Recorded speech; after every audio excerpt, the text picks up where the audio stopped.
homicide victim, Father. Would a God who is good invent something like that? Back again, by popular demand, I've got the one and only Zak Nolan, founding drummer of Kilgore and Goat Horror, and we're going to discuss all things horror related. 'Tis a spooky season, so why not? Late October, we're in the fall. Thunderstorm. Thunderstorm right now. I think the last time we hung out, it was hot as fuck. Yep. Summer, we're in the fall.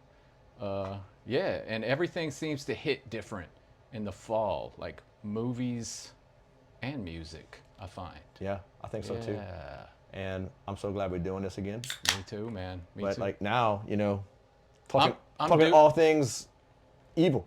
Yeah, yes, horror movies, specifically from the 60s, 70s, and 80s is my forte, But yeah, let's get into it. Let's get into it. So let's just say, for lack, better words, you got into fucking horror flicks around like what, late 90s? Mid 90s maybe? Did I get into horror flicks in the late 90s? Yeah, like that's when it really, your interest really took off. No. Okay. This started around when I was 3 or 4 years old, and my first memory was around 1979. Damn. Yeah. Started really early.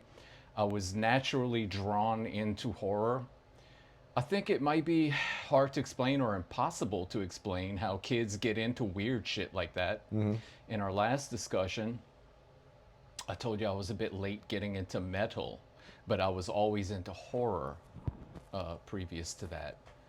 I got into metal around 86, 87, and oddly enough, it was a heavy metal movie that got me into it, right? Trick or Treat. There, yep.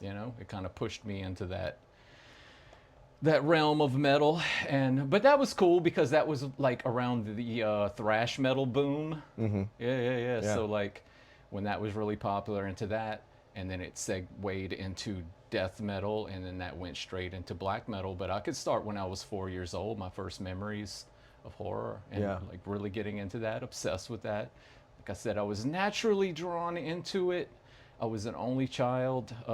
See our previous discussion. See that previous episode with Zak Nolan for all things, his origin story, and you know how it goes. Yeah. So no one to get me into this shit, really.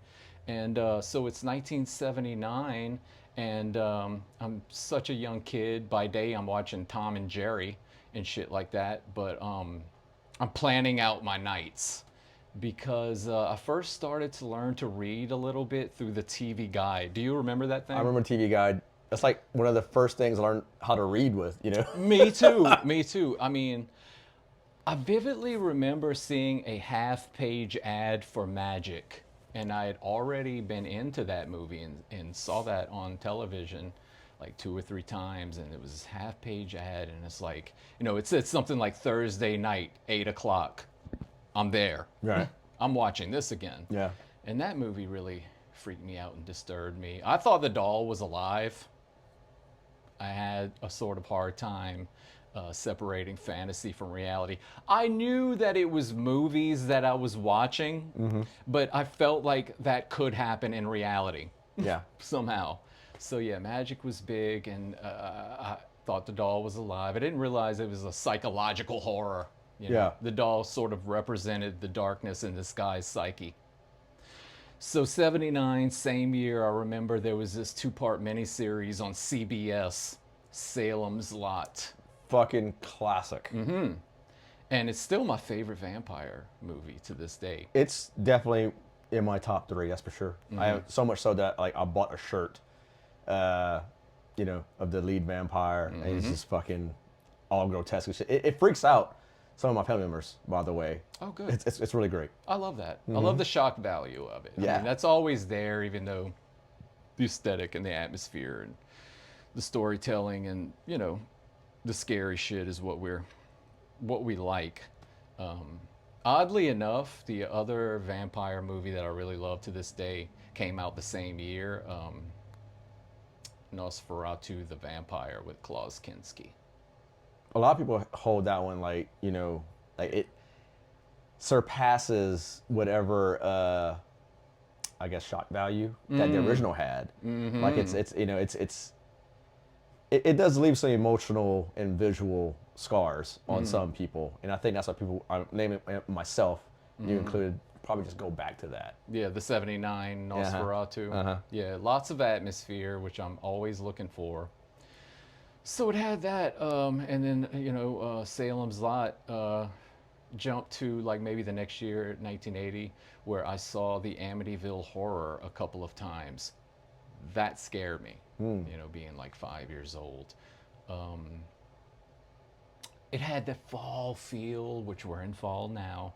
I mean, if you just look at the opening shot of that movie with the house, Yeah. and the atmosphere, the fall atmosphere.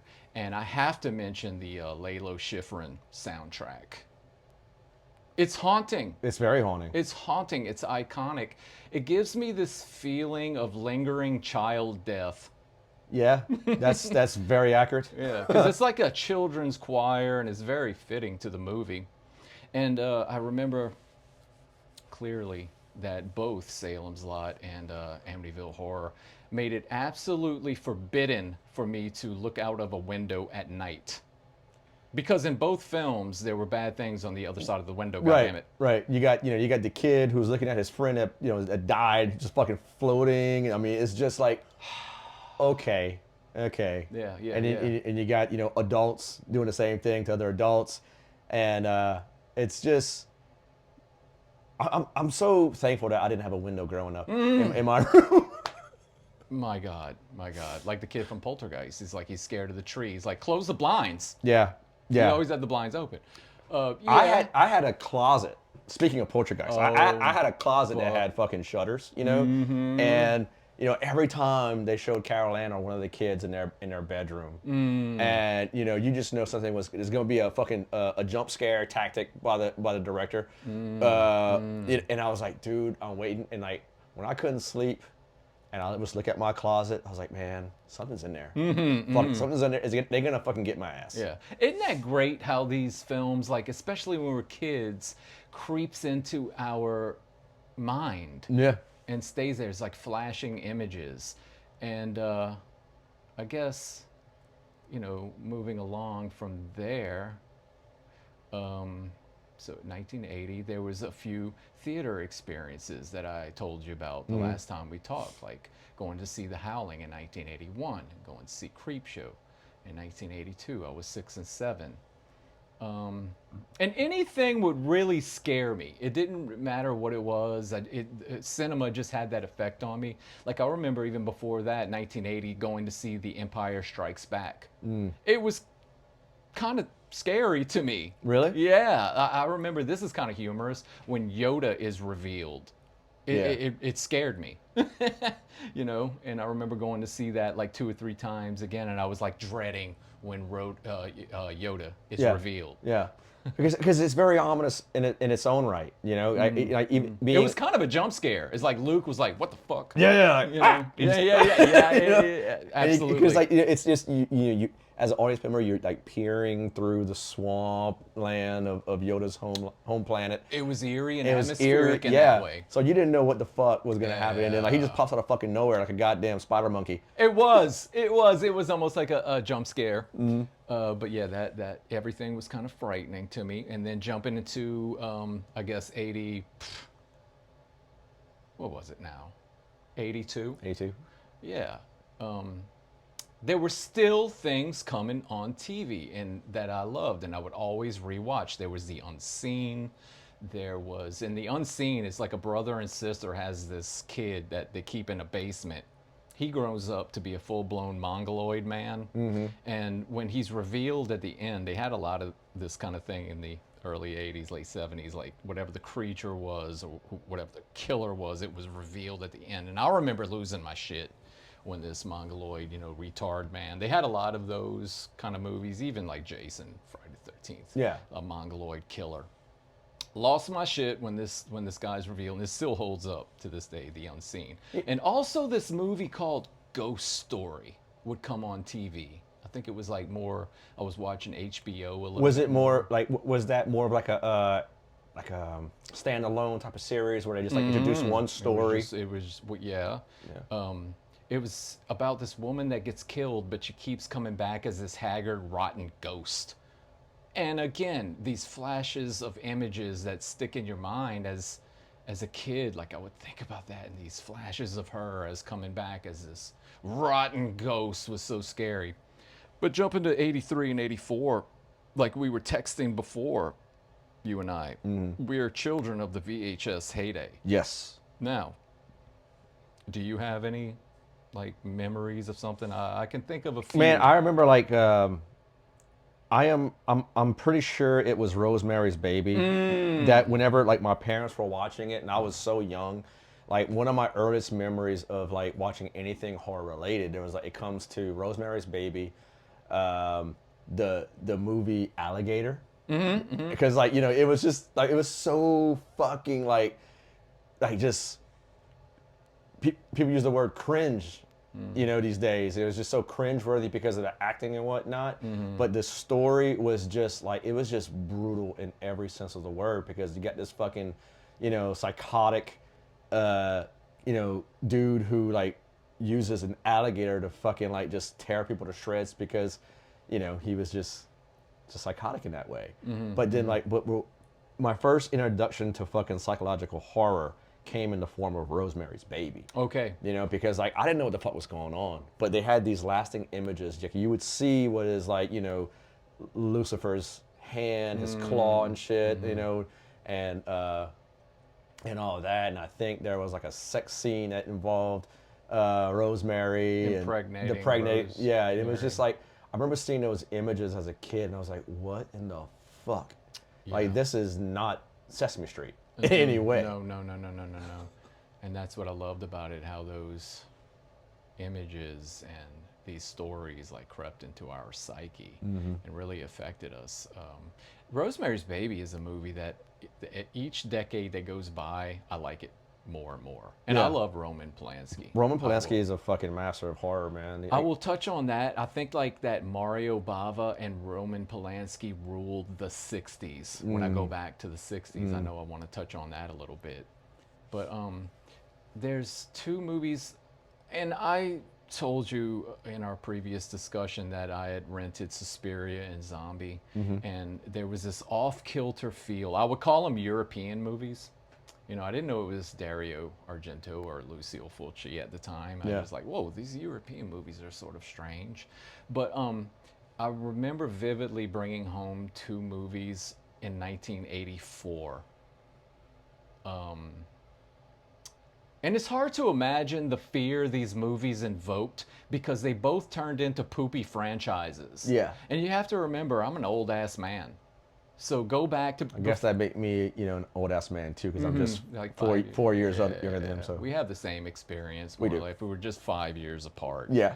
That it was Nightmare on Elm Street 1 and The Evil Dead, and I got that on a whim and watched it. And at the time, they were just below, you know, scary as The Exorcist or something at the time. Yeah. Now you think of it like Freddy Krueger and the humor that went along with some of the sequels. And oh my God, Evil Dead with Army of Darkness. Yeah. You know, I do like part 2. I do too. I think love you know, that movie. I mean, and I appreciate what they did with Army of Darkness. You know, they made it more, I guess, relatable. Not as far as like, you know, the comic audiences were concerned. You know, so like that's why they went that direction. I can still appreciate it, but like as a worthy successor to like in that particular franchise in cinematic form, I thought they didn't do it justice. You know, I think they could have done something more fucking concrete, more scary. It just got a little too silly. It got for silly. me. Yeah, it's just a little too silly. But like, cause like Evil Dead 1 and 2, I mean, it's like Masterpieces. it's masterpieces. Yeah, they're classics. They're classics. Even going back to like part 2, every like expression on Bruce Campbell's face, like I look at that as a classic movie. You know, and he really stole the show. He really did. He's the only one in the movie, other than like what 3 other characters that show up a little bit later. Right. But yeah, that really, I remember that night vividly. So jump into 1985, I go to see Phenomena in the theater, Dario Argento, which it was called Creepers. because they would change titles of these Italian movies for distribution and marketing reasons. Yeah, Creepers, and that freaked me. I'm like, another European movie. You know, I didn't know it was Dario Argento or anything like that, but I could see now I'm starting to get into horror a lot more. Yeah, so that was a good. I'm glad I saw a Dario Argento movie in the theater. 1985. I was 10 years old. Going to like 1986, 87. I start collecting Fangoria magazine. I remember that magazine. Yeah, I eventually had like a subscription to it. And if we're going to go to like, let's just move along to 87 and 88, you had the Hellraiser movies, part 1 and part 2. Personal favorites of mine. I love them. Yeah. I love them. And, you know, I can't dismiss the fact that these movies were special effects heavy. Yeah. Special makeup effects were a big deal. And if you go back to the Fangoria magazines, people like Tom Savini and Stan Winston and Rick Baker were looked at as rock stars. They were. Yeah. Because they were doing actual prosthetics. They would like it was, I mean, the creativity level, the amount of work that went into that, and like in the final result, dude, it's like the huge payoff on screen. It's like, dude, how in the fuck did they were managing to do that with, you know, they were innovating, you know, at the time. They were all innovating this own style. Whereas now, I mean, like younger audiences, kids these days, they're like, you know, everything is fucking CGI. And everything is just over the top fucking effects. And they take that shit for granted. But like, you know, to those of us, you know, namely us, who grew up on this shit, like we could see it for what it was. It was just like straight up hard work and scary. It was brilliant. It was all brilliant. Yeah, love it. And I would be pissed at myself if I didn't mention An American Werewolf in London, because I was really obsessed with that transformation scene. Yeah. The metamorphosis. Yeah. You know, and it was very intriguing too, because as he's going through this, you could see his confusion. And movies like An American Werewolf in London and The Evil Dead 2, and let's just even say the Texas Chainsaw Massacre 2, people lump that into, they say, comedy horror. But at the time, those movies were actually terrifying. They were terrifying. Yes. So much so that I remember, like, whenever I might have been 10 years old, one of my childhood best friends had a birthday party where he turned 11. And he had his mom, like, rent a bunch of, like, horror movies. And so she just grabbed whatever. She grabbed some of the stuff that, I mean, God bless her soul, Miss Carol. I mean, dude, like, she was one in a million, because she picked out some of the best, like, thought-provoking, grotesque movies that we had on that night. And one of them was fucking Texas Chainsaw Massacre. Okay. And look, so like, you know, for those who haven't seen it, spoiler alert, it starts off kind of like a fucking documentary. Oh, yeah. So immediately, I'm reading this shit, and I'm like, oh, this shit really fucking happened. Okay, yeah. You know? Yeah, I did read the book about, And do like where it goes from with there. the Ed Gein shit. Yeah. And like Texas Chainsaw Massacre was like Blair Witch before it was fucking Blair Witch. You know? But in this case, it was just, you know, just horrific and and just gore laden, dude. And like, as an 11-year-old kid, I was equal parts scared to death, and then, you know, equal parts fucking intrigued, and like I want to like find more movies like this. Yeah. What the hell was I talking about? I read the book. No, influenced by Ed Gein with the With his human story. furniture and lampshades, wearing skin masks and shit. Yeah. And I like the set design by Rob Bottin. He did the set design for The Hills Have Eyes and The Howling. But yeah, that was a big part of that movie, and I love Tobe Hooper as a director, but I will get to that. Yeah. So yeah, you had the Hellraiser movies, which are awesome. You go to 1989, you had Pet Sematary, horror still going strong. I saw that in the theater a few times, and you know, Zelda scared the fucking crap out of me. Fucking same. Like Fuck that, Zelda. that, Fuck, that, dude. I don't know, like 90-second monologue that she has where like Oh, fuck. the camera just keeps zooming in closer and closer to her fucking face. Yes. Dude, talk about leaving scars. Yeah, yeah, yeah. Like- Maybe it took a card from The Exorcist, just someone laid out in bed. Yeah. Laid up in bed and just fucking haggard and scary and just, mentally insane. And you know what else about like maybe it? I haven't heard it being discussed in podcasts, at least that I can remember. But the scene in Pet Cemetery where their initial helper friend, Oh! whenever she hung herself, Oh, thank you for bringing that up because Dude. it's such a somber moment. it's such a somber I've moment. never seen suicide portrayed in that way, just straightforward and sad. Yes, yes, And- and dude, like I got goosebumps thinking about Me that. too. Thinking about that So scene. she writes the letter and it's just too much. The cancer just hurts yeah, too much. yeah, and I was like, I've never. Oh, I did get just chills right now too. Dude, right? It's Yeah. it was one of those scenes where as a kid, I didn't know what suicide was. And then like I'm watching that shit and I think it might have been my mom or dad like watching it alongside me because I had no idea who Stephen King was until Okay. Pet Sematary, because I think I might have been 8, 9 years old Okay. when that came out. And seeing that shit, dude, like I was like, bruh. So every time I think about someone, like if someone mentions suicide, I think about that scene. Yeah, because it's played out so real. It really is. You feel this sense of sadness Yeah. and a total, she just at that point where she had enough. She had enough. She was had in enough. pain. In pain, and again, there's been movies with suicide in it, but the way that plays out is just very somber. Yeah. Very sad, and it leaves you with this eerie feeling. Yeah. I don't know. 1990 comes around, and I find that's a really good year. It had The Exorcist 3. Favorite movie of all time. We've talked about that before. The Exorcist 3 is a fucking masterpiece of horror. It's a guilty pleasure for me, but the Texas Chainsaw Massacre 3 is the last of that franchise that I Yeah. like. It's kind of a guilty pleasure. Some people don't like that movie. You had The Graveyard Shift, which is my favorite creature feature. Do you have one? It's about that rat bat, if you remember the It's been a long time Graveyard since Shift. I've, Yeah, but I yeah. remember Graveyard Shift. I remember seeing the VHS cover. Okay. As far as creatures are concerned, I kind of go back to Critters. Okay. Like, I saw that in the theater. Yeah, Yeah. it was one of those like those little fuckers, man. Just so, just it.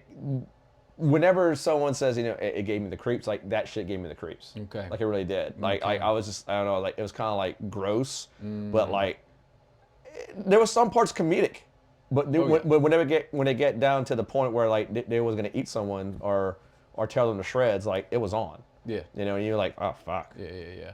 And I remember going to see movies in the theater, and you know what I think scared me, even going back to like Empire Strikes Back, is like when I was a young kid, the sound was loud. Yeah. And I remember seeing Critters, like, God damn, they got the sound really loud. This shit's like, it's jarring to me. The theater sound, I think that had an element to it. And there's so many elements of why I like horror, the cinematography, the atmosphere, all this shit, but the sound design and the music, and I'll get more into that. Because it plays a lot into like the foreshadowing of like developing the scene, where it's introducing a character or the actual villain or whatever, man. It's like you have a good soundtrack. It's gonna give you all those sensations like I'm freaked out now. Okay, what the fuck's happening? Or like, okay. I'm almost prepared to say that it's 50% of the movie. Oh is this yeah, sound. I'd say 75%. Okay.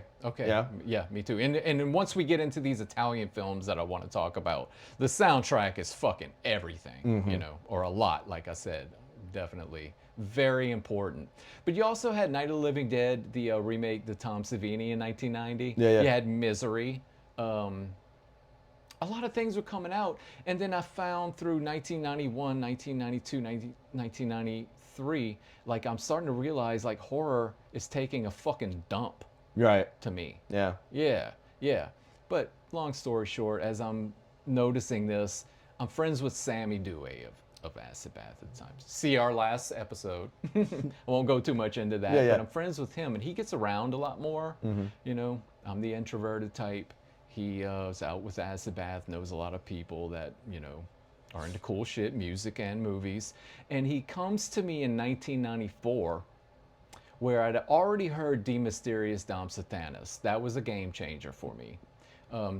What do you think? Some people love the vocals, some people hate it. There's hardly any in between. I'm put me as one of those people that definitely loves it. Okay, me too. Because I mean, too. it's, you know, it's so hopeless and depraved as far as vocals concerned, and which makes, you know, black metal what it is. You know, it's supposed to be an absolute, you know, freedom to do whatever it is, but make it, you know, extreme in nature, make it, you know, as vulgar in nature, and to the point where, you know, if you're not, if an audience member is not into it, well, then stay in your lane. stay in your lane. Yeah, you know, like, but for those of us it's who, not for normal people. no, Yeah, not and at all. I got the horror vibe out of it. It was what I was waiting for. This all led up. Me being into horror, I would stare at this picture of Euronymous, and I'm like, I get it.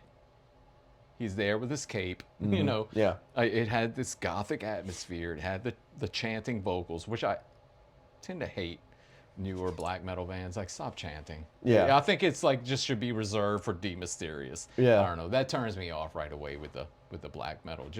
Just do the Legion for Morduk voice, and I'll be fine with, you know, newer black metal. If I'm even listening to that in the first place, tend to just like stick to the old stuff. Anyway, As I do too. Okay, You know, yeah. I'm right there with you. so the De Mysterious, and I'm blending that with the horror. Sammy comes through with this tape, man. He's like, Zach, I got something for you, dude. It's this VHS dubbed tape that had 3 movies on it. This long ass VHS dubbed tape of The Devil's Reign, which had all this satanic ritualistic imagery in it. The Gates of Hell, which I had seen Zombie and Lucio Fulci. But this movie remains to this day my favorite Italian movie. So a priest opens the gates of hell by hanging himself in a cemetery, Love it. which is a blasphemous thing for a priest to do, I think. But then there was this movie he had on there, Children Shouldn't Play with Dead Things. Yeah, that's just one of his personal favorites. Okay, yeah, That I know that it's either that or like Return of the Living Dead, but I think Children is his favorite. I'm speaking for Sammy, I'm sorry. I know he loves Children Shouldn't Play he with does. Dead Things. He does. It's like, yeah. So this movie was very black metal to me. Yeah. It had this guy, Alan, and he's a sort of theatrical necromancer in the movie. You know, all he wants to do is spells in a graveyard. The third act of this movie has probably some of the creepiest zombies I've ever seen. Yeah, so I guess going back to, you know, well, Children, everything is fucking, it has this funeral fog throughout. So these movies went hand in hand with this De Mysterious album, and it was very profound to me. This isn't what we talked about. I wanted to add this the last time we talked. Yeah, go ahead. How fucking profound this was, and how those movies and that music went hand in hand. Another thing is that I was hanging out at Sammy's house, and he got a package in the mail. We were always hanging out at this time. And he got it in, and man, let me tell you, this was like just another debut black metal album. It was just like Impaled Nazarene or Immortal or Beherit. Like, we were always seeking out these debut albums or whatever from these bands, right? So it was The Principle of Evil Made Flesh, Cradle of Filth that he got in.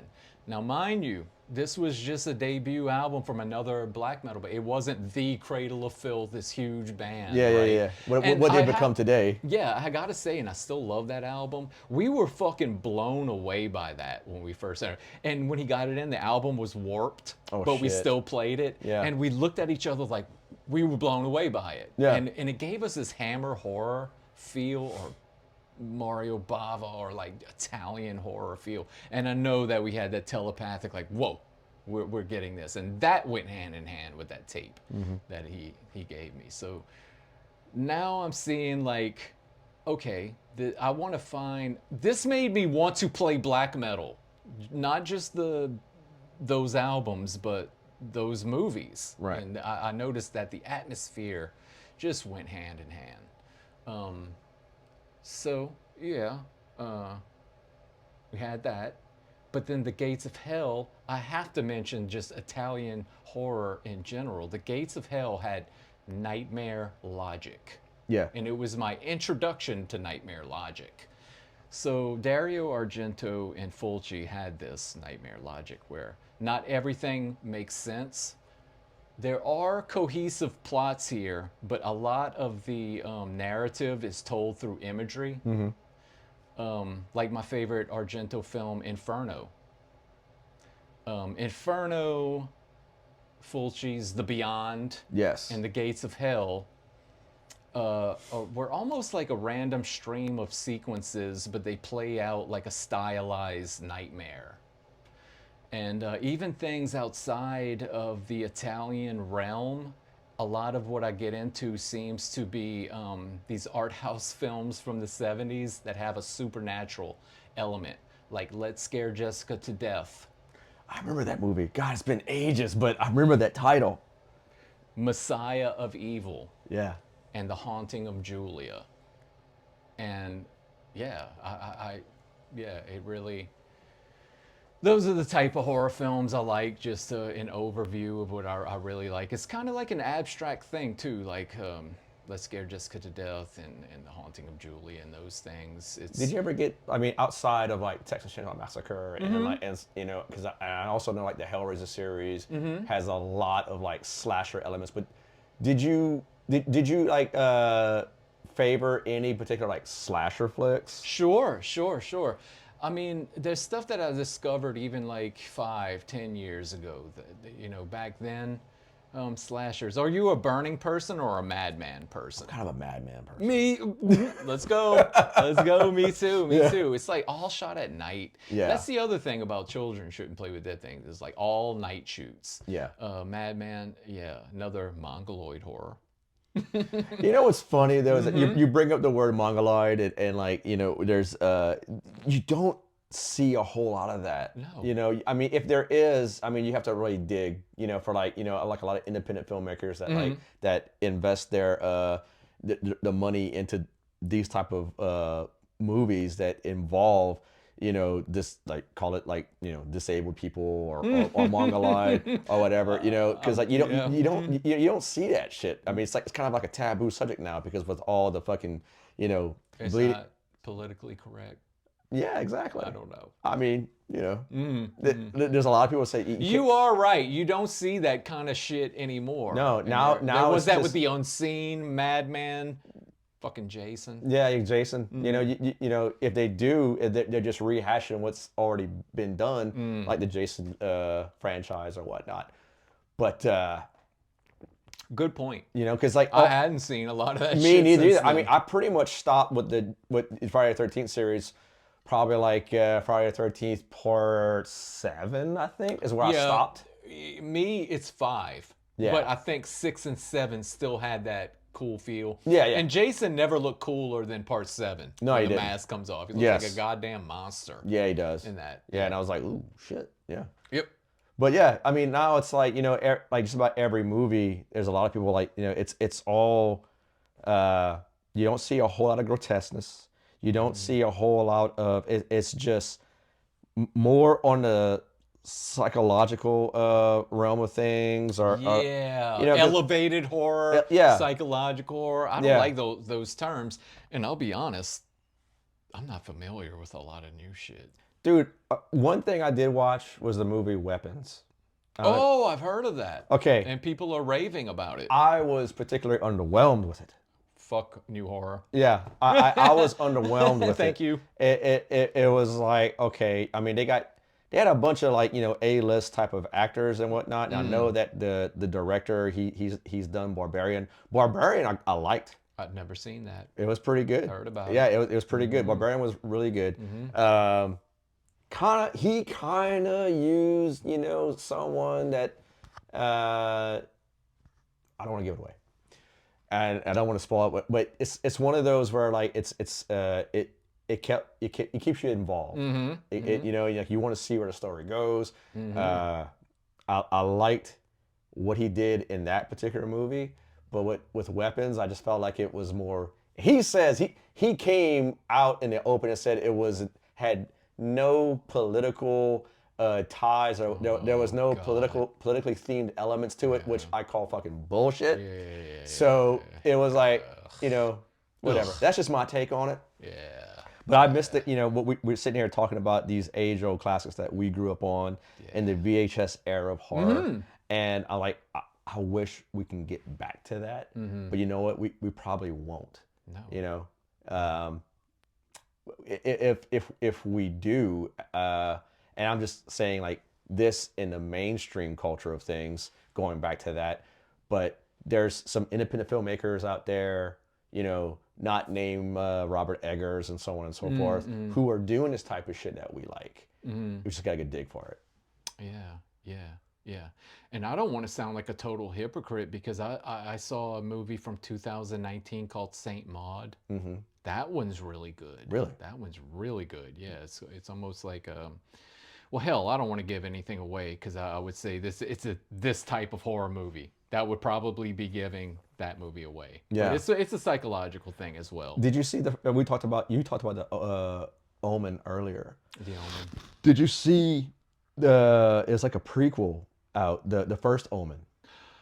I heard some good things about it and some bad things and some good things. Yeah. It's one of those, if I had to, like give, so many, like I'd say I give a good 3 3/4 stars out of 5. Yeah. The horror podcast that I like, Mood 616, which I recommend. If you want to find everything out about horror, old and new. Mood seems to really be into that Omen movie, the new one. Yeah. I thought it was, it was really, the acting, was real hit and miss, probably more miss than hit, but there are some scenes in it, and personally, you and I come from this black metal background, and I really enjoy watching all things blasphemy.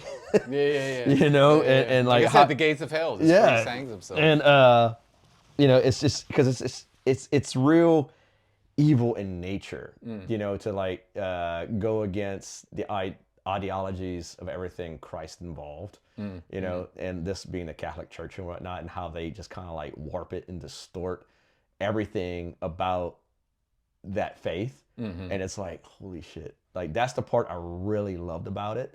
And yeah, you should check it out. I'd love to see it. At least for scientific purposes. Yeah, of course. But as I was saying, before, where it was 1991, 92, 93, 94, and I'm like, horror shit the bed to me personally. Yeah. I knew that I had to go back in time. And this is where I wanted to mention like 1960s, actually the year 1960. Mario Bava, the king of atmosphere, Black Sunday. If you don't mind me going back in time. Go for it. Yeah. I mean, just real quickly, this movie had it all. It had resurrection, witchcraft, vampirism, curses, Barbara Steele doing her best Bela Lugosi. Sammy was watching which I love it. Sammy was wearing the shirt just last night. Oh God, Sammy! When I talked to him. Thank you, Sammy. Thank you, and thank you for that tape of Children Shouldn't Play with Dead Things and The Gates of Hell. Yep. Or City of the Living Dead, whichever you choose. So yeah, you had that. It had black and white gothic atmosphere. Everything was fog draped, as it should be. Yeah. In that it was a very black metal movie. Yeah. Yeah. So going down the list, if you don't mind if I go in this direction. I don't mind you do anything. Okay. Yeah. Okay. Because we could talk about it. Newer horror. I haven't seen a lot. Like I said, Saint Maud, I would recommend that. I'm gonna check it out. Yeah, it's creepy. Carnival of Souls from 1962. Carnival of Souls, if you've ever seen that. I haven't. Okay, man. This movie is very hypnotic and dreamlike. It's about a woman that's obsessed with an abandoned carnival. Meanwhile, she's being haunted by this strange old ghoulish man. In reality, or her subconscious. And this movie feels like it was filmed through a traumatized person's subconscious. And I love the isolated location of the carnival and this woman sort of wandering around disconnected with any sort of human connection. You see why I like this movie? Oh, yeah, I do. Well, it's those themes, but the whole thing has this misty ambiance that I really like. And like I said, it's very hypnotic. Moving along to 1963, we'll go to Mario Bava. Okay. The Girl Who Knew Too Much was the first giallo, which were murder mystery books in Italy that were really popular. Proto slashers, I'll tell you that. Mario Bava directed the first one with that. But as he, they influenced this early 80s slashers and all the tropes that go along with that. Well, let's just be honest, sex and violence. So as he starts to direct his movies in color, let's see, Black Sabbath. Yeah. Whipping the Body and Blood and Black Lace, his second giallo. Now we're getting into like, he's doing these highly saturated primary colors. Yeah. Which definitely influenced Argento with Suspiria and Inferno. Favorite Argento movie. Yeah, I think we were kind of, I don't know if we were talking about this before, but like, I think we touched on it in an earlier conversation before. Brutal murders in contrast with violent murders. Yeah. Beautiful colors in contrast with violent murders. Did I say that twice? I think you did. Yes, but I have to stress it. I have to stress that because it just seems like that, that was the giallo and it really influenced what came after with Dario Argento. If we're going to 1965, since I feel like Roman Polanski also ruled the 60s along with Mario Bava, Repulsion. Yeah. Repulsion. I know he had a movie before that, Knife in the Water, but I have a lot of blind spots. Sort of, as do I. I really do. I really do. I want to see Knife in the Water. But this almost mirrored Carnival in that it is black and white, and it's this woman's descent into insanity, except it's set in an apartment. And a really creepy ending. 1966, we have Kill Baby Kill, which influenced every Fulci and Argento movie ever. I'm due for a brew. Go ahead.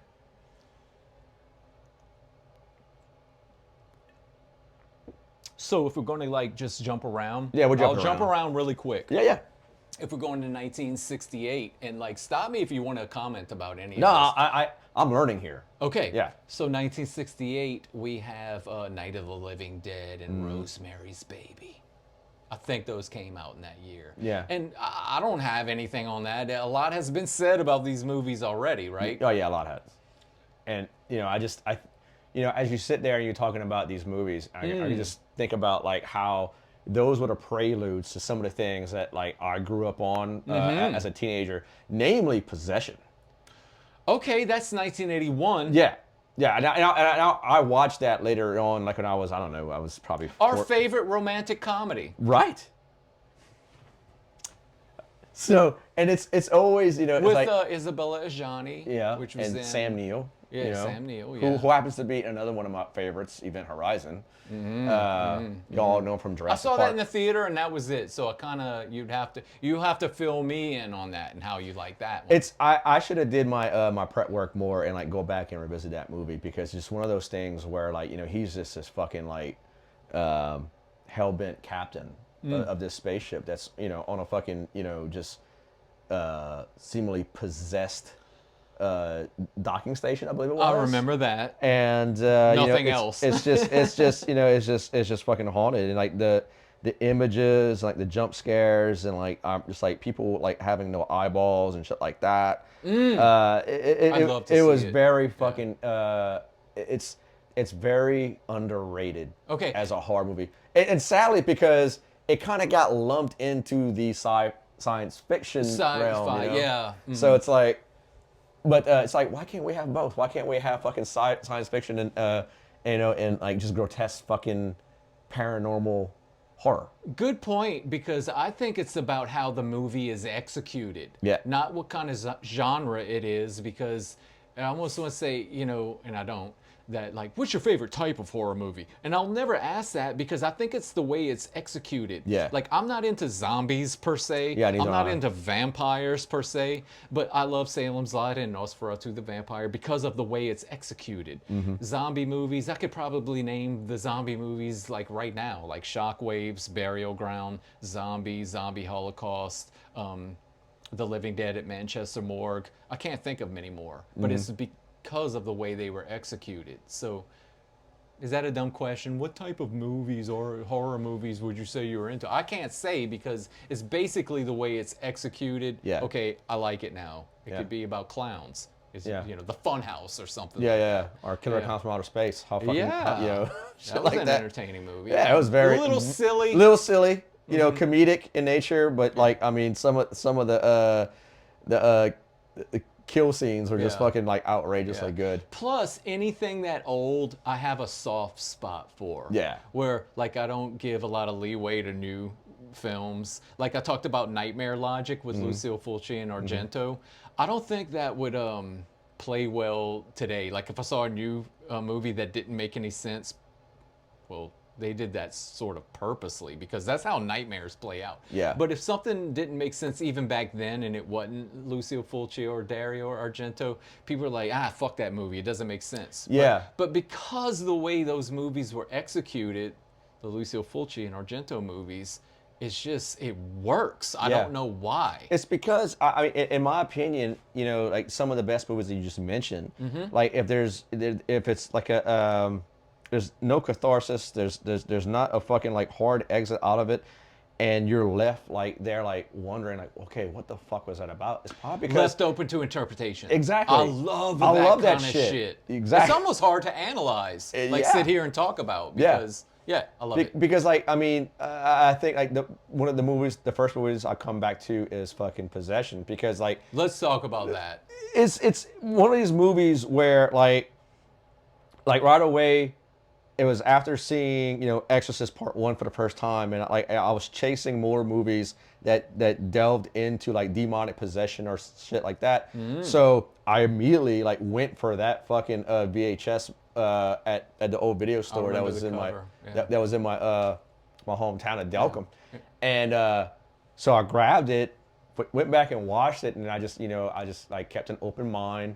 It was like okay, all right, this is centered around a couple and in Berlin, and Sam Neill's Berlin Wall. character, their marriage is fucking crumbling, It's an intense experience. It's in a movie it's an experience. Yes. But go ahead. And and it's like immediately like the wife Isabella, played by Isabella, is just like seemingly having an affair with something really grotesque in nature, and like she starts losing her fucking mind, and it's like you find out as an audience member that what she's involved with, like she's like there's like fluid discharge, it's like everything gross that you could watch as a teenager, like it's happening and you're like, dude, like, well, what the fuck is going on in here? Like, what's the mat? And to me,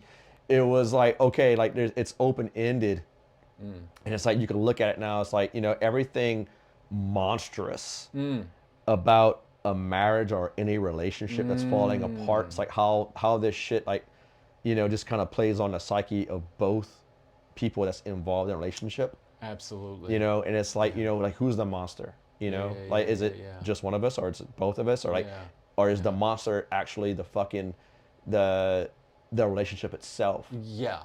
It's a universal theme, and we all go through it. Yep. No one's exempt from it. Yep. And I like this idea of what is it, faith and chance, that she goes on this monologue about, which seems to represent the war between order and chaos in Anna and Mark's relationship. And somehow this trauma gets Anna to manifest this creature. Yeah. Maybe I'm just. This is my own Yeah, interpretation. no, I think you're spot on. Yeah, so you get this, we meet Hannah, which is this idealized version of Anna. Helen is her name, Helen. And so the creature turns into this idealized version of Mark. And at the end, this perversion of humanity creates the apocalypse. Yeah. What the hell? Yeah. This movie is like so fucking crazy. And Yeah. at the end of the day, that's what I really like. It's Yeah. open to interpretation, and it's a very intense movie. Yeah, it left me with like okay, and it's like my own personal experience, you know, like, we both of us.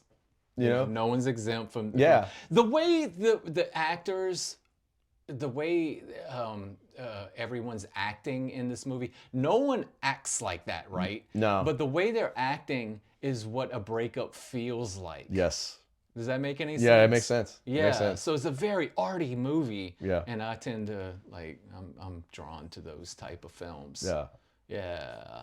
Yeah. and then you know, there's stuff like that, and I talked about how much I love Exorcist 3. I mean, I God. feel like if there was ever like a 3-part franchise that got better as it went on. I mean, some argue that Exorcist 2 kind of felt it was kind of a backslide in the franchise, but like it regained everything the story of Exorcist is in part 3 with Legion. I want to read that book. I read it. You read it? Oh God, I'm envious. And They wanted to call it Legion. They because did. They did. Everyone involved in the movie hated part 2, and they didn't want it to be like, okay, well, like we're acknowledging part 2 by calling this part 3. Yeah. They wanted to call it Legion. yeah, But William Peter Blatty, We're- the yeah. writer of The Exorcist. yeah. that Yeah, directed it. he's fucking awesome. And I would really, he is one of those figures I wish he was still alive, because I would love to pick his brain.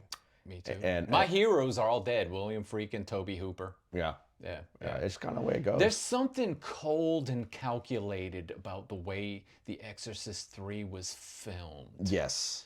And something that was very compelling about The Exorcist 1 is these conversations between the priest and the demon. And there's a lot of these conversations between Kinderman, which he seems to be in the beginning of the film, like desensitized because he's at the end of his career. But now he's faced with this demonic serial killer. Yeah. That now he's having these Who he conversations thought was long dead. Right. You know, Right. and- right. and- it interplays between Karras Yeah. and Brad Dourif. Yeah. Which I love. And I heard through the grapevine that it was supposed to be all Jason Miller filming those scenes, but he was an alcoholic at the time and he couldn't get to those intense moments, so they brought in Brad Dourif to do that. But it seems like it was something that was calculated, like this dual personality going back and forth. But it was Jason Miller was an alcoholic. Yeah, yeah. But Brad Dourif's performance in that, It was fucking amazing. it seems like he's savoring each word. Yeah. I like whenever he's talking about how he ripped and cut. And I was like, dude, bro, I don't know why. And I know I have. Like, I've used, I remember when I first started the podcast, and it was actually 4 years to the day where, I used that monologue as a sound bite, the soundtrack to an Instagram reel, where, just talking about Halloween and how I love it. And, the first episode came out just after, a week after of Halloween. And because if there was any actor, there was any one particular monologue that made me convinced that that dude knows what it's like to fucking kill innocent people, and by mutilating him and fucking doing all that shit, it was Brad Dourif. Yeah. Like I was convinced that he actually did that shit. Like you know, I saw that in the theater. Yes, fuck you. That's fucking amazing. Yeah. All right. Okay, Where were we? we're rolling now. So we were talking about how Exorcist 3, Yeah. how we were just completely immersed in the character development of everyone involved in that movie, and how everything was just so crafted in a manner, like the whole movie, with the exception of some jump scares here and there. Which what has one of the best jump One of scares the best in jump scares. cinema history. Whenever the nun's coming, what the fucking the head cutter, whatever. Yeah. You know, it's just wild. Dude. Yeah. And you know what else though? It's whenever the catatonics are crawling on the fucking ceiling. Oh shit! Like goddamn I spiders. didn't expect that. Oh, dude, me neither. And like the way, like the frames per second kind of like speed up whenever she's like, you know, or slow down when she's like looking around on the ceiling. Oh, I was like, God. oh, it made my fucking skin crawl, Oh, dude. me too. But before that, whenever there's these shots of a dark church, and like things are like, you know, blowing, you know, like the all the Catholic like garb that's like at the altar, and you see the shot of the crucifix, Jesus, you know, crying, you know, the tears of blood, And his eyes opening. and it's like, dude, you know, Satan is abound. His minions are at work. It's coming. There's a cold and calculated approach to it, and Yeah. you could feel it coming. Yes. You feel the darkness coming. There's and you're wind. talking about some of these opening scenes. Yeah. Do you remember the stairs and that reverse photography of the fog going Yes. in the opposite way? Yes. That kind of thing. And if you're talking about specific scenes, what do you call those things? Confessional. The Yeah, yeah. confessional where she's yeah. like, I cut her throat and Yes. watched her bleed. Yeah. It's a nice old lady at first, Yeah. and then you're like, what the fuck? What the fuck's happening here? Yeah. And It's really scary. It's really fucking scary. I mean, Oh, like, shit. it came out. I mean, I was 8 or 9 years old whenever I watched it, with the same best friend's mom, Miss Carol. Like, She loved horror. dude, she loved horror. She loved it. And Miss Carol, like, she sat like you in her position, but I was even closer as a kid, and like she would grab onto me, man, like every like to put a jump scare, and I was like, oh, I was like, and it was, I remember like, Cause I'm scared too. yeah, Damn. and like my best friend Rusty, he was probably doing something with his brothers and like the room, like I was a movie and music nerd from the jump off, and like Miss Carol like recognized that in me. It's just like, you know, like we watched the movie together, and like as far as childhood memories are concerned, that's one of my favorite ones of all time. Love it. Me too. Just watching Exorcist 3 with Miss Carol. It's great. Me too. I love these instigators of like, oh, you like horror? Well, watch this shit. You know. But she wasn't like that. It was just like, Mom, we're gonna watch this movie. Okay. And I was like, She had seen it before. no. Okay. Well, No. I like that. Yeah, I like that. it was like she didn't push anything on me. She was like, you know, I looked at her like my second mom, you know, and I was like, whatever mom's gonna watch, I'm gonna watch it with her, you know. And it was, and like just so happened, like, but if it had, what's funny though is like if it had like gratuitous like nudity, she would shut the shit off. My parents and like my aunts and uncles were the same way. Like decapitations, guttings, killings, murder, titties. Spiritual possession. Yeah, demonic possession was all on the table. You show a fucking titty, done. Yeah. No. Like nudity, like look away. You have to look away. Oh, Yeah. now it's a murder scene. Everything's fine. It was great. You can watch that. Muff. No. And nudity. Yeah. This is fucking forbidden. Forbidden. Like just straight up. Like it's not gonna happen. Yeah. But yeah, you want to talk about some the of the progression of the progression. 60s into the 70s, Yeah. which I find to be interesting. I don't know if this would be boring to like some people who cares? or whatever, and like maybe this is like a rehash of things that people talk about. Yeah. But we were talking about like 1968 with Night of the Living Dead, Game Changer. Rosemary's Baby, a masterpiece. I really love Roman Polanski. One of my favorite movies by him. I skipped this movie. I think it came out in 1966. It's called Cul-de-sac, but it's horror adjacent. So since we're just talking about horror, I'll Yeah. but that's probably my favorite Polanski film, or The Tenant from 1976. Either that or the other one is my favorite Polanski. But as we're moving into 69, instead of talking about a movie, I'd like to mention the Manson murders. Yeah. Because I really think that influenced a lot of the 70s films that we like. It seemed to affect society, but not only that, cinema, and especially horror. Because it created this fear around the threat of cults and home invasions. Yeah. And it really did creep into the psyche of people at the time. And I know the Vietnam War did that as well. It sort of affected, like, you know, what people were watching. You'd see news clips of this. I know that affected, I think Wes Craven said that as well before. Well, when he's talking about Last House on the Left. Yeah. That sort of like news footage and documentary. But I'm kind of jumping ahead because I think like the proof of this, the Manson murders having an effect on cinema was the very next year, 1970, with I Drink Your Blood, hippie cult. Yeah. Yeah. But to skip ahead, before I talk about 1972 with Last House on the Left, I would feel bad if I didn't mention Tombs of the Blind Dead, a Spanish film. So Knight Templars are that do blood rituals are put to death and have their eyes plucked out by crows. Damn. And they sort of resurrect as these Grim Reaper zombies on horses. And there's a lot of slow motion scenes, a lot of ambiance, a lot of atmosphere. And there's this ominous feel to the whole thing. You haven't seen I haven't that? seen this. Please watch this shit. I'm making It's a from list. You're gonna 1972. make me a list of like And I'll text you. We'll keep texting from yeah, here on. for sure. Yeah. As we always do. Yeah, as we always do. And the soundtrack, I have to mention that again. It's a very oppressive soundtrack of this chanting, but you know it's like Tombs of the Blind Dead. Yeah. You know, soundtrack. But let's go to Last House on the Left, Wes Craven. Grindhouse masterpiece of pure exploitation. And I feel that this movie ended already. Wow.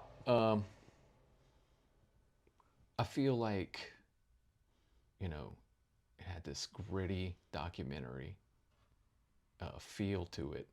And there's something about the tone of the violence. You want me to start this over? Fuck it. Fuck it. The tone of the violence, there was something real about it. So real that it, to this day, when I watch it, it has this snuff film quality. Yeah. Yeah. You like Last House on the Left? This is my favorite Wes Craven film. Yeah, it's really good. It's fucking just. Yeah, so, David Hess, which was, he was in House on the Edge of the Park. I think I mentioned that to you. Which Yeah, I is did. one of my other favorite Italian films. Ruggero Deodato that did Cannibal Apocalypse, which a lot of horror film fanatics love. You know, the music in Last House on the Left, I really fucking enjoy. It's David Hess. David Hess. He was also in a movie, it's a blind spot, called Hitchhike, so he did sort of a rape revenge trilogy there. So I don't know. While we're talking about Last House on the Left, I would almost want to mention just rape revenge, the rape revenge genre in general. As unsettling as it is, and I think of the original "I Spit on Your Grave." You texted that to me. It's something about that movie that dude. It's like it's the ultimate. It's the ultimate fucking revenge, like revenge movie, and, you know, and it got pulled from cinemas because of how, like, when it came out, like in like 70 something, I think about 74, 75, or 78. 78. Okay, Yep.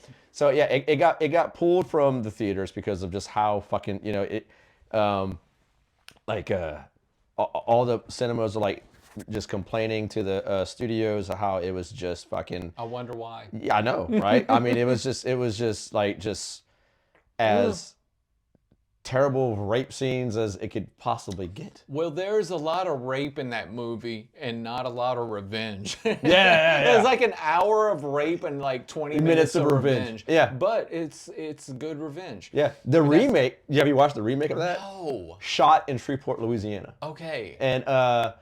And that one, I mean, the rape scene is as equally as long as probably the prior original, but it's like the victim definitely, like, it's real methodical. The setup and the foreshadowing of her revenge scenes, or just, you know, it was done. The acting is fucking shite. But, you know, that's what you get with most horror movies.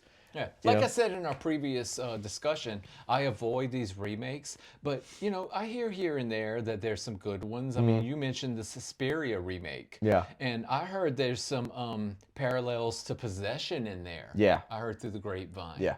Yeah. And I heard that the Suspiria remake isn't that bad. No, it's not. Okay. No, it's got I believe it's got Tilda Swinton in it, if I remember correctly.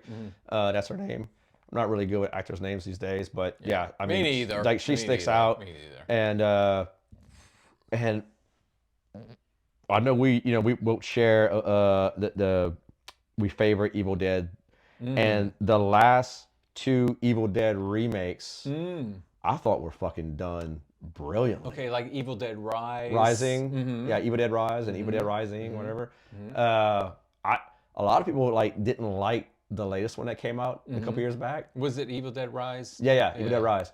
I thought it was great. Okay. I thought it was a really good original, and call it sequel. I mean, you know, they you know, I saw a little clip from that actually did scare me. Right? Like, because I have, in my door up there, I have a peephole, and there's a peephole scene in there. Yes. Where, like, the last thing you want to see is some deranged fucking demonic person looking back at you yeah, through a peephole. yeah. I went see both remakes in the theater. Okay. The first remake was really bloody. Really bloody. I mean, this one is too, pretty much. Okay. I mean, it's got some fair amount of gore, and Fede Alvarez, man, who's getting all, like, if you want to reboot your fucking franchise, get Fede Alvarez. Okay. Like, he just did the new Alien movie that came out. Romulus, yeah. Okay. And I heard that was good. it was really good. I stay away from all of this shit, but then I hear through the grapevine. So I made a point. Good. I made a point to go see that one in theaters because me and Ben was talking about it the entire time. Like, I told Ben, I told Ben, I was like, dude, Fede Alvarez is attached to the new Alien Y'all movie. went to see it together? No, but because he had done moved to Washington. Okay. And he said he was all over it. He liked it. I loved it because Fede, he uses practical special effects, like the fucking, you know, who we talked about, like Tom Savini, Baker, and Stan Winston. He's all about that shit. And dude, like, the set design, it was completely like fucking throwback.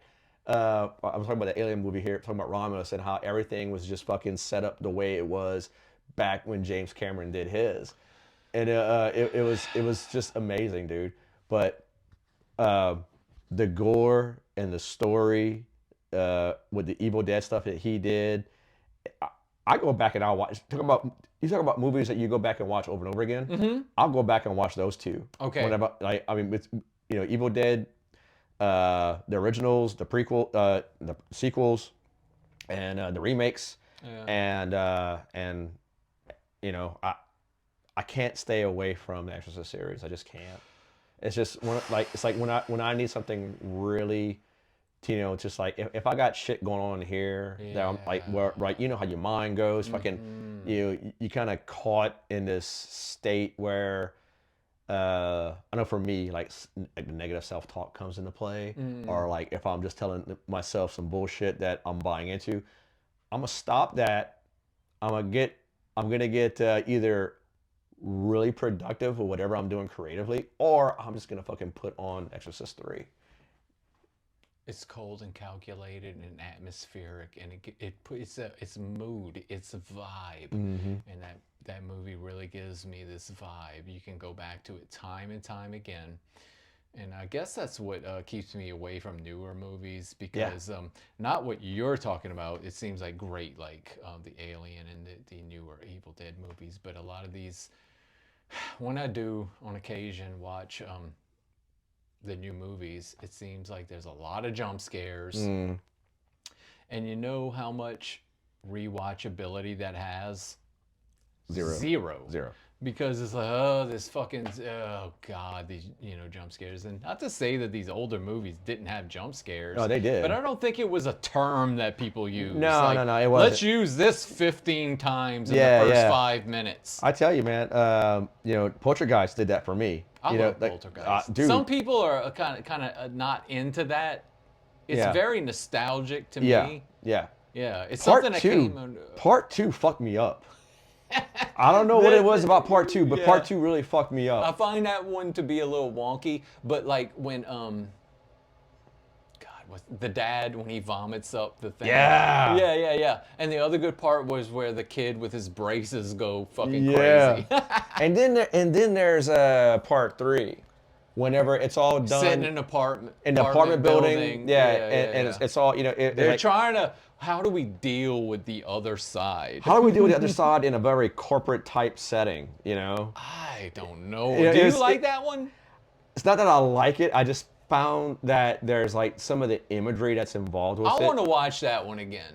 I think you should. It's been fucking 20 years. I know, and like every now and then, like I'll see it like come up in my ads, or someone's like talking about it or whatever. Yeah. And I'll go back and I'll watch it, and I just remember how like there's some images, like with you know Reverend Cain being like in like a window or in a mirror. Okay. Was that the guy from Part 2?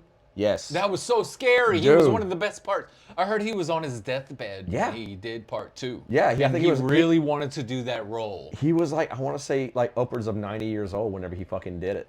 It was fucking insane how committed he was to that part. He was kind of maybe the best part of that movie. He really was. I mean, he is what made it like just really like, dude, like that's for me. It was like that. Yeah. So I was wrong. I said those two parts were the only good thing about Part 2. No, that dude was cool as well. Like whenever I need to go back and watch this shit. You now, need to. I'm only sticking to Part 1, and you know, I really. Like there's some lasting images that like whenever me like growing up as a teenager, like if I don't know what the fuck I was thinking at the time, but like I'll just close my eyes at night and I'll see that dude's like white hair, his fucking skinny, frail body, and just like, Carol Ann, Yes. Yeah, dude. It's very unsettling. Mm-hmm. It's very unsettling. But now we're kind of, I'm thinking about The Exorcist 1, and I'm thinking about the Texas Chainsaw Massacre, and it's probably, am I wrong?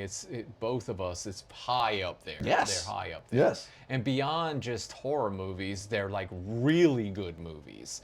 And I find them to be works of art. Mm-hmm. And I really, really, my heroes aren't really like metal musicians. It's directors like Tobe Hooper and William Friedkin. Because if you go back to 1974, I know that The Exorcist 3 came out Christmas Day, 73, but the run through the theaters together, Texas Chainsaw and Exorcist, went 1974. Mm-hmm. And I believe they were sort of this force. Oh, yeah. That changed horror forever and has never really been topped. Yeah, they definitely set their own standard. Yeah. For what they put out there, and everyone tries to like capture that same essence in storytelling, and they don't come close, in my opinion. It's like we talked about earlier. It's just a lot of it is just you rely on the jump scare. They rely on like a lot of foreshadowing and imagery. That's one thing, but like whenever you have a pioneering movie like such as Chainsaw and Exorcist, where they have all those elements and then some, foreshadowing, soundtrack, our movie score, the foreshadowing and just the selected imagery that you're, as an audience member, like you're forced to look at it. If not, you're closing your eyes with fucking just fright, and maybe those movies, like I shouldn't have watched that when I was younger, but I did. I think I saw them both around '83. Like I remember renting the Texas Chainsaw Massacre, but every once in a while, as you know, much of the horror that I was watching over and over, The Exorcist would come on HBO every once in a while, and you could tell it was like the Mount Everest of, if there was a Mount Everest of horror, The Exorcist was one of that. It's up there. Yeah, it was almost like an event when that would come on. And through the decades, I always wondered what the motivation, because these movies have been talked about to death. Yeah. But what was the motivation between Toby Hooper and William Friedkin to do this? Yeah. And it always intrigued me. And it turns out that the both of them have the same story, that they grew up in the cinema. And they were really into, like, they were fans of French New Wave and Italian films from the 50s and 60s. And they took that European influence, and that got filtered through into an American sensibility. And I know, along with their documentary background, that factored into how we got The Exorcist and Texas Chainsaw Massacre. That makes sense. Yeah, it wasn't just like these, random. It came at random, like horror fans making the Texas Chainsaw Massacre and The Exorcist. It was way more than that. I look at those movies as works of art. Yeah. Quick question. If you were a director, and if you you ran your own studio, what kind of movie you would make? That's a hard question, because I think it's been perfected by my heroes. And like, I have kind of I guess it would be like going back to this abstract, ambiguous, supernatural type of film is what I'm drawn to. Yeah, it would same. probably be something like that, but where the ending, and you don't get a lot of this. I don't know about these days, because I guess I'm just talking out of my ass when it comes to like new movies from right now. Yeah. When I gave up on horror, it was a long time ago. It would be a downbeat, depressing ending. Yeah, that is probably open to interpretation. I like that kind of thing. Yeah. But it seems like audiences of today want to be spoon-fed every fucking thing. That's true. And our favorite horror movies, what we're talking about right now, is like, how do we even like address this? See, because it's very ambiguous. It's very, left open to interpretation. I think it would be something like that. Yeah. Where when a lot of people come to you and ask, well, what is this really about? It's like, I'm not going to tell you. Yeah. Because that's the beauty of it. I think Does that make sense? It makes sense, and I appreciate your answer.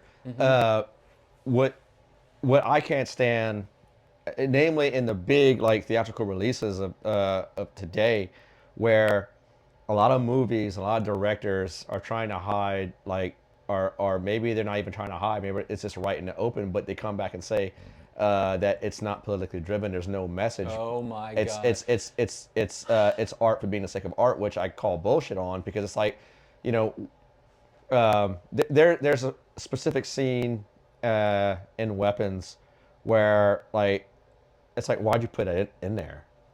You know, it's like, and like if you watch it, you'll know what I'm talking about right Don't away. bullshit me, Mr. Director. Yeah, exactly. And you know, it's like, can we just make a movie without it being anything about the political scope or where we at in society?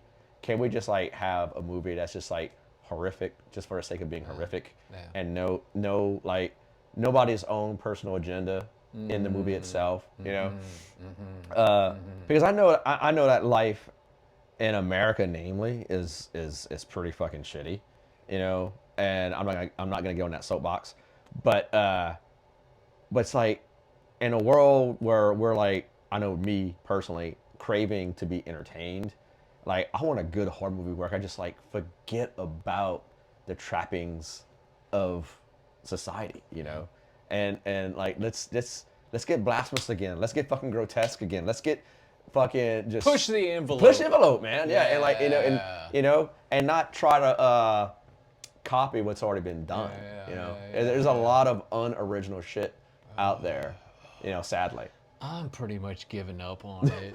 Like I said, I think horror shit the bed in the 90s. Yeah. You know, we got a shit show of CGI.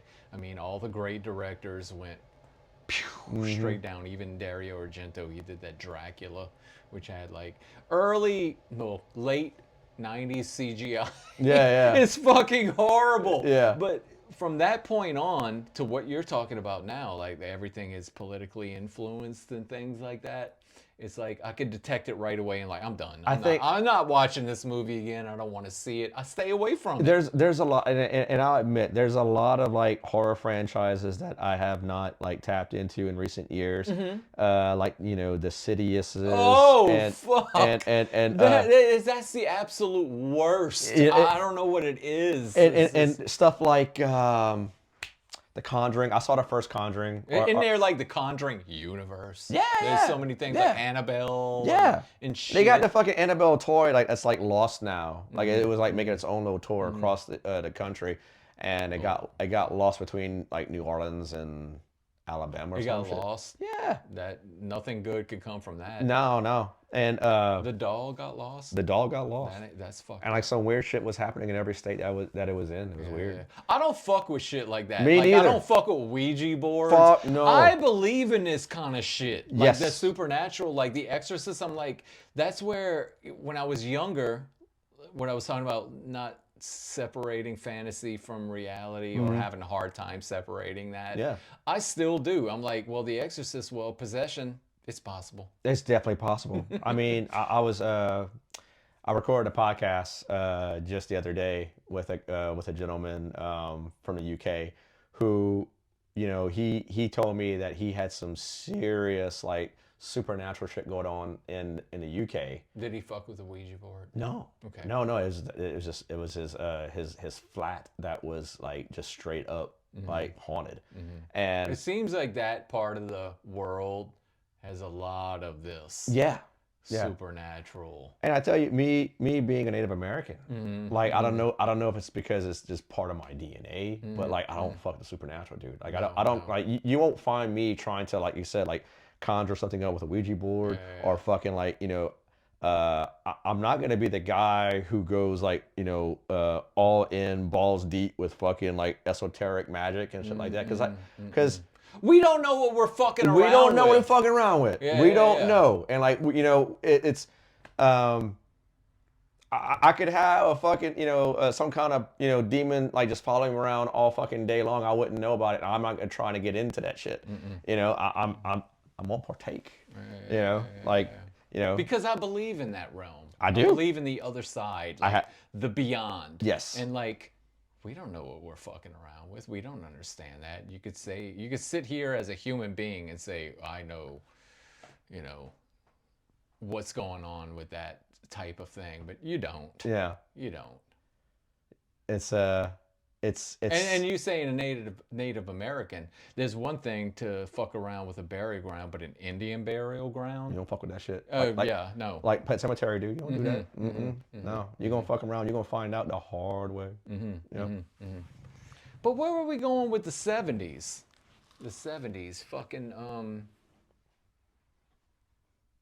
I mean, we touched on it a lot as far as the '70s aesthetics of like the supernatural with Exorcist and how that came out, and you know, The '80s, I really liked. If you wanted to talk about slashers. yeah, we can. I mean, it's like some of the best slashers came out started like 1980. Now we're going into like the '80s. Yeah, right? yeah. So do like, you like Burial Ground? The zombie I don't think I ever movie saw it. Burial Ground. I think I saw it. Okay.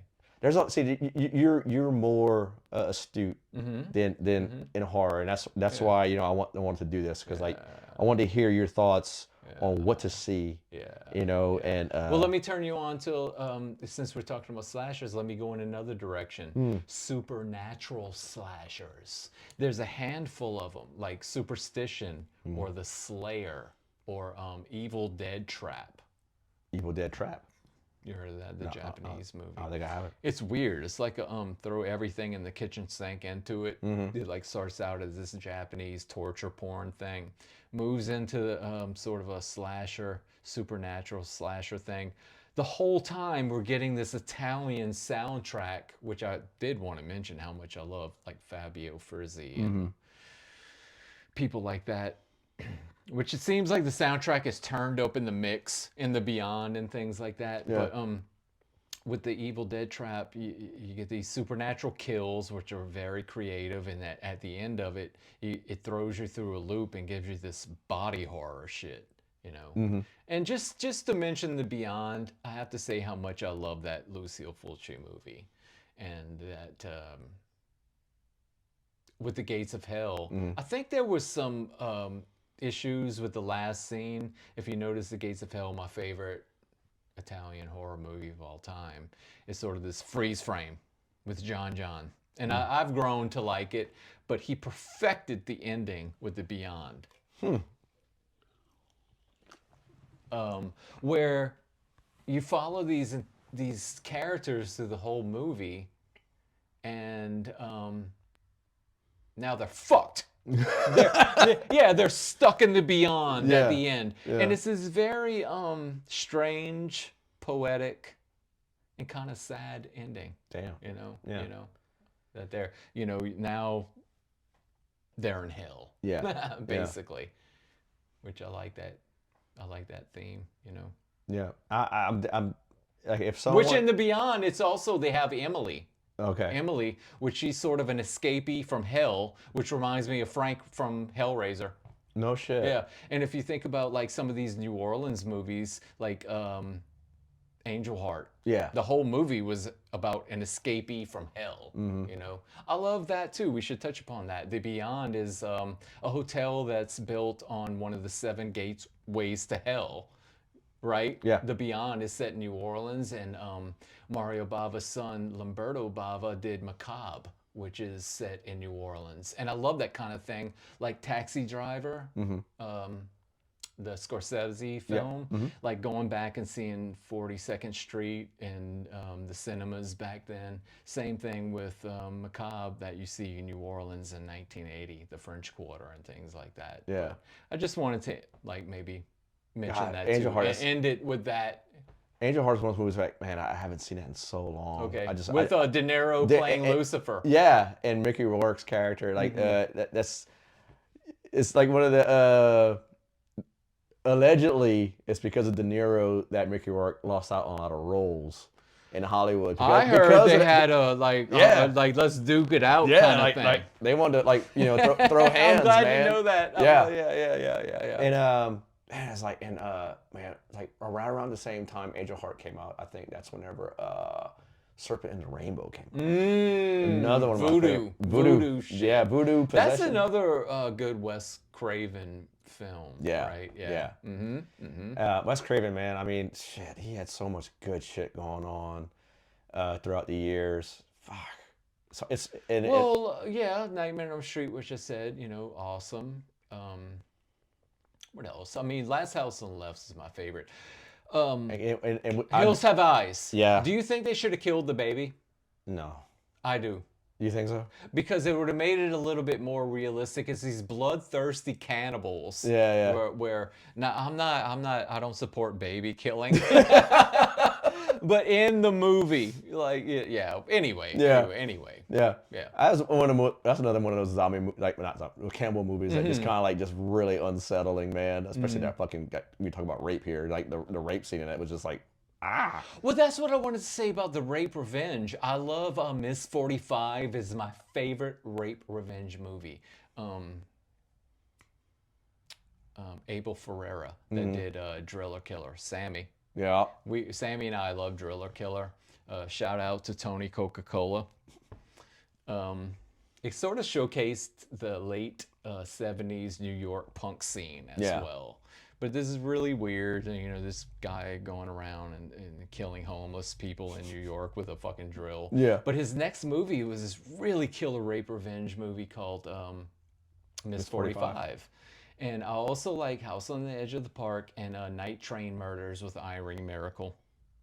I have a crush on that actress. Yeah, She was in Inferno as well. Yeah. And another one, what's the other rape revenge movie that stands out? I don't know. Yeah, there are a bunch of them. There's a bunch of them, but like House on the Edge of the Park. yeah. Yeah. There's another big one though. And I knew this would happen. Yeah, like, I'm drawing a blank. Yeah, there's you know we talked about how unprepared I was for the podcast, even though we planned it for several months now.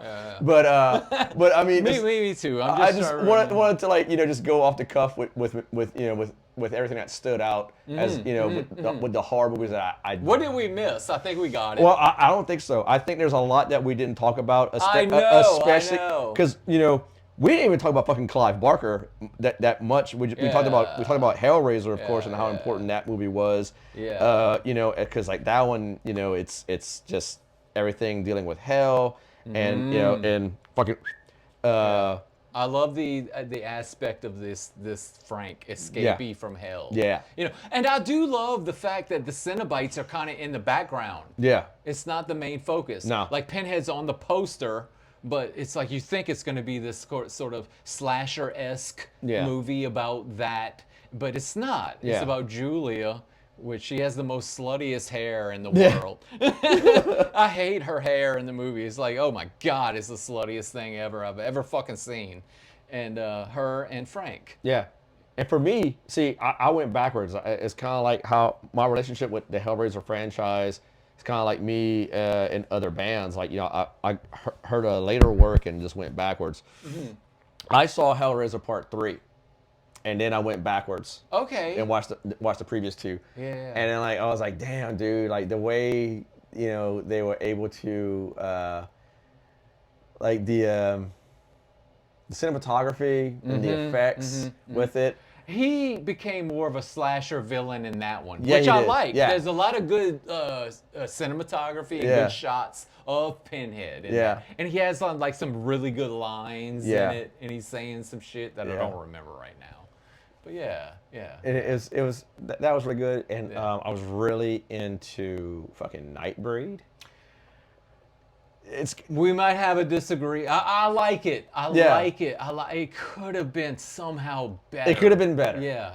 I feel like it was one of those movies where it's like, I'm sure that was the dividing line where art and product, like a studio wanted to make it a certain way, Got you. And I know, think that's what happened. Yeah, because Clive Barker, Clive Barker's happened. books, dude, are so. And plus, how Hellraiser was such a masterpiece. You thought Clive Barker was gonna be like the next horror genius director. Yeah.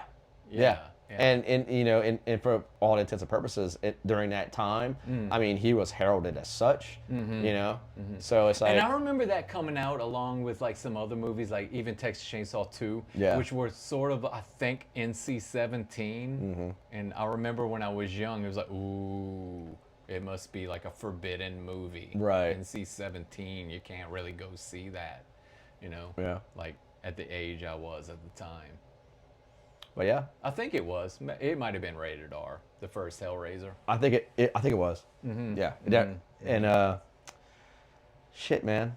I mean, as far as my memories, I think I pretty much explained everything that are offered up what I could. Me too. And in the there's past, some other shit. there's some other because shit. it's so vast. Cinema really is is. so vast. We'll never see it all, but Yeah, that was a good conversation. I man. think it was. Yeah. I mean, I always enjoy hanging out with you, of course. Me too, man. Yeah. Me too. And I really appreciate you letting me express myself in this way. Of course. Because, like, you know, I never thought I would be, you know, have a filmed conversation about horror. Me neither. Which is so important to me. Yeah. Yeah. I try to do that. I try to give you a platform to where you can speak your mind on something that you're passionate about. And I tell you, Zach, like in the short time that I've been knowing you, man, I really respect how you do it when you do it. Blessed be. You know. Yeah. Thank you very much, man. Yeah. Yeah. I mean, I know that. You know, I heard rumblings that you might be starting your own project some down the line. A black metal band where you're going to be either the guitar player or bass player? You said it, not me. Okay, yeah, that's the deal, man. So Let's get Sammy together. Yeah. And at some point in the next year or two, let's do our black metal band. hell yeah. Yeah? Make it really fucking evil. Let's do it. Like, Let's do it. it's just, I only trust certain people with black metal, so that's what I'm talking about. the scene's too flooded to just get any Tom, Dick, and Harry into this. For that. That was exclusive. So, Zak Nolan, founding drummer of Goat Horror Kilgore, horror fanatic, really good guy, one of the coolest guys, and my friend. Thank you so much, brother. Happy Halloween. Happy Halloween to you. Now let's go grave robbing. Let's do it.